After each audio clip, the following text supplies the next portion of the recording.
Education and training and skills development are hot topics in the short-term insurance sector, with all stakeholders worried about the state of play in the sector. So it's always good to talk about projects that are chipping away at the problem. Today, I'm talking to Gareth Stokes, the author of a comprehensive book on the short-term insurance industry titled Everything You Need to Know About Non-Life Insurance in South Africa. The book aims to give anyone involved in the short-term sector, whatever their function or role is, a useful introduction to the industry. Gareth is also one of the FAnews writers. The 400-plus page book was first published, Gareth, I recall, in 2016, with a second edition in 2018. So there has been a bit of a gap since. So I would like to chat to you about your book today. Welcome, Gareth. Good morning. Thanks, Rianet. Thanks for having me on. To begin with, can you give us an update on the third edition of your book and perhaps explain why there was a bit of a gap? Yeah, I think let me start with the reason for the bit of the gap. Obviously, we are on a 2-year cycle. So the 2020 edition was slap bang in the heart of pandemic. And although it's quite easy to write a book from home, it really wasn't that easy to have the interactions with the insurers and the insurance brokers. And also, I think there were, everyone had a lot else on their minds. So we took a decision to pull the plug on that. And I decided it would be better to stick to the every even year cycle. In other words, I didn't try and go out in 2021, but rather delayed until 2022. And all things going well, we will hopefully go out in 2024 as well. But work on the third edition is progressing nicely. It's a tough ask with all the other writing commitments that I have, but I do enjoy doing it, and I'm having a lot of fun with it. Can you tell us what you focus on when you update the content for each edition, and perhaps comment on the exciting new chapters you've added for this edition of the book? Yeah, the focus largely, obviously, is to update the industry statistics. So I take a really hard look at all of the insurer numbers, and then I also try and do a lot of sort of behind the scenes conversations with insurance industry stakeholders in both the insurer and the insurance broker space. That's the main focus there. And then most importantly is the chapters on the regulatory framework, because we've got 3 or 4 chapters in the book that cover the regulation. And it's always good for readers to have a full comprehensive overview of that regulatory sector. New chapters this year, I think the big thing that I'm going to focus on is systemic risk. I want to cover aspects of climate change and obviously pandemic, and more specifically how the insurance industry responds to those. So on the obvious big picture item will be a little bit of a chat around business interruption through pandemic. And then, we've got so many big events in South Africa in the last couple of years, and I'm definitely going to be dedicating some space to those. I'm talking here about the Sasria cover of the riot and looting that took place last year. And then obviously these really impactful floods in KZN just a couple of weeks ago. It's all very fresh in our minds. And then the last aspect that I'd like to cover in this book is on cyber. I think it's been spoken about a lot, but it really does warrant sort of a separate investigation in the content, as it were. It feels like that the gap you had really gave you enough content for 3 more books. So good luck to get that all in, but it sounds really, really great. I wanted to ask you if there's still a demand for print books, but I would like to answer the question myself now. I'm joking. We are doing print ourselves, so I know what the vibe is there. But from your perspective, is there a demand for print book, and what are you doing in the digital space to enhance your offering for those people who do prefer to go more on the digital space? Yeah, I think it's that continual wrestling as we go into this more digital age. People keep on saying, yes, we like the print book, but what are you doing in digital? From my perspective, I like that hard copy book, especially given what this book is. It's a comprehensive 400 plus page coverage of the South African short-term insurance industry. And you know how it is when you're trying to flip through something online in PDF, even if it's a document that links through to other places. I mean, a 200-page report is already going to have you in tears.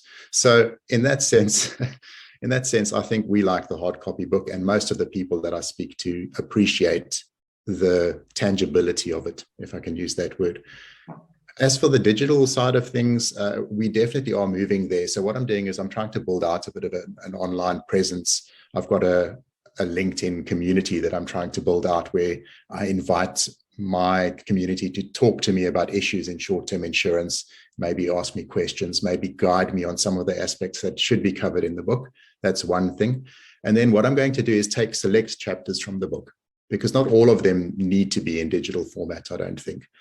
So I think we'll be about 14 chapters total, and I'll probably take between 8 and 10 chapters and create solid PDF digital exposure in that way. Sorry for the stutter there.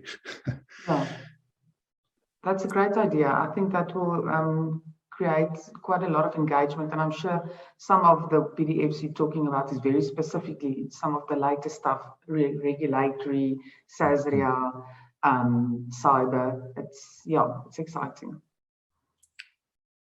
Yes, so I think that especially those current items where maybe we could even do some updates before the next edition comes out. So it might be well worthwhile to keep some of the current chapters in PDF format and do those digital updates then. Yeah. I'm also still busy wrestling on how to do that from a distribution perspective, because there's many ways one can do it. Yeah. I had initially thought that I'd like to keep the digital version tied to ownership of the book. In other words, that people who have access to digital also have access to the print book. But in reality, it's going to be more useful, I suppose, to disconnect those two, yes, and have them almost as separate projects, as it were. But yeah, I mean, it's all part of the process. Yeah. It's all exciting, definitely. Yeah. I know you have big plans for your launch in July, which is closer than what many people realize. Can you tell us a bit more about that and let us know how people can get hold of the book if they would like to have a copy? Sure. So we've launched at Sun City at the African Insurance Exchange each year. We did it in 2016. We had a stand in 2018, and we gave out books to all conference attendees in both of those events. We plan to do the same again this year, though we are cognizant that there are going to be fewer people. And our plan is always, we base our business model on having about 1,500 books that go out free to the industry. So if you're among the lucky 1,500 that attends at either Sun City or at one of the other events that we will be supporting, probably through the FIA and or IIG and or ISA, you might get a free copy. Otherwise, copies are available for sale afterwards. From my website, you can just go to stokesmedia.co.za and I'll link you through to the book page from there. And how much will the book cost, Gareth? We're probably retailing at 400 Rand plus shipping. So I subsidize the shipping slightly in that price. So we go out at 479 for the coming year. We've stopped selling the copies of the 2018 book now. I mean, there are still some available, but I've taken the decision now. We like right in the window going into the new edition. And I think people should rather wait for the new edition than grab the old one, Yeah, definitely a good idea. The project is funded upfront by the insurance industry as well as obviously the book sales. Tell us about your marketing journey and how that is going. I think this is another one where you could probably answer the question as easily as I. Truth be told, it has been quite a struggle this year, and I've noticed everybody is really enthusiastic about the project, but budgets remain tight, and also the feedback process seems to be very slow. I don't know if we're still all a little bit in our pandemic hibernation mode or something, but it's increasingly difficult. And I think it's just a general reflection that all of us have in marketing projects these days. There's a very, very long turnaround time, and it can be extremely frustrating. Emails take 5, 6, 7 days sometimes to be responded to or don't. And then you never know. as a non-sales type, you never know when to sort of let go of it and stop chasing it. So I wrestle with that. But I mean, everyone that I've spoken to has been really enthusiastic, and it's just a matter of converting at this stage into full-blown support. I mean, 2016 and 2018 were fantastic. We had 16 or more insurance brands on board for both those projects. And I think I'm confident we have until the end of May still in our marketing window, and I'm confident we'll get there again. So thanks to all who support. It's always great to have you on board. And to the rest, please, sometimes answer my emails. Yeah, it really helps. Your book adds a lot of value, and I don't think there's any of its kind. So it should be supported. I have no doubt about that. There must be quite a few challenges working on a project of this size. I mean, writing a book is not something that you do in a few months. What are some of the difficulties that you encounter, especially now that you work towards the deadline? You've set yourself a deadline and you know there is no turning around. That is the date. What are some of those challenges, Gareth?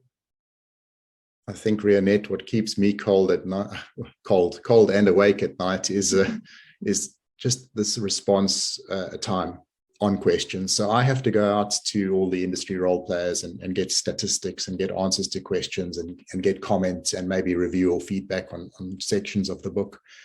And when you're working to a deadline where you've literally got, say, 30 working days left until you have to drop the book to printer, it becomes really, really scary when you can't get, for example, the Prudential Authority or the FSCA to respond to a request for information. So I think that's been the biggest issue for me. I'm solving a problem which will help people with information on the industry, but at the same time, I face the problems that they already face in struggling to get that information. Yeah. That, for me, is the number one challenge. The writing part, once you have that information, is quite easy. The updating is easy, researching general topics or reaching out to someone and having a chat about a general topic is quite easy. It's getting the statistics and getting quicker feedback from the people who sit on those statistics. And just to have a little bit of a rant, I think that the FSCA and Prudential Authority are public figures paid for out of fees and levies that the industry generates, and those statistics should be available. Mm-hmm. We shouldn't have to be filing a promotion of access suit every time we want a statistic on the industry.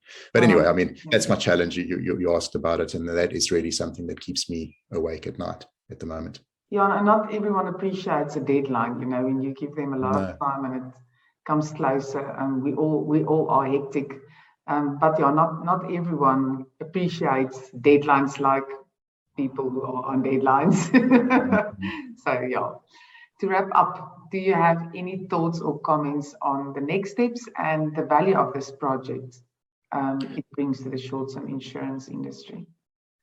Yeah, I think everyone that I've spoken to, as you also mentioned earlier, has been very positive about the book. It really is a valuable knowledge source. My ambition is for every person who is in the short-term insurance industry, whether they're working on a sales desk or whether they're working in technical underwriting, wherever they sit, is to have a copy of the book and to be able to reference it for facts and figures on the industry. I'd also like to see everyone who's considering going into the industry reading that book to get sort of an overview of what is available out there, the different classes, how insurance works in the economy, and all that kind of thing. And I think if they do that, they'll get a better idea of where it is that they want to find themselves in the industry in the long run. I've always said, you can't be an expert in all matters. So there's no way the book can go into depth into things like marine insurance and construction all risks. Those topics require a book of their own to really explore. But at least we can touch on all these aspects. And I like the idea that my readers will have a good overview of what is out there in the short-term insurance world. Next steps for me is going to be building it out into a more dynamic education resource, which is something that people have been asking me since 2016. But as you know, sometimes resources are the major obstacle there. So I'm working towards that, and hopefully we'll have something in the next few months on sort of a CPD linked platform to the book. Your book sounds like something that we should give the insurance apprentice contestants as they're heading into their first elimination round. So let's have a chat about that at some point, because the apprentice is exactly about that. It's about educating the industry. And if the resources are there all in one spot, that might be a good idea to collaborate on that. So let's have a chat about that at some point, Gareth. Well, I mean, absolutely. I'm quite happy to hold copies of my last edition and then reserve copies of the new edition, and I'll give each of the apprentices a copy. Yeah. So happy to do that. Yeah. That's easy. Let's have a chat about that. Thank you so much for your time. We are most certainly looking forward to your book. All the best for this last stretch heading into your deadline. Everyone should get that copy. Thank you for your time, and please shout if there's anything that we can do from our side. We are in an industry that is strong on working together and collaborating. So let's take that into your book as well. Awesome, Rianet. Thank you so much.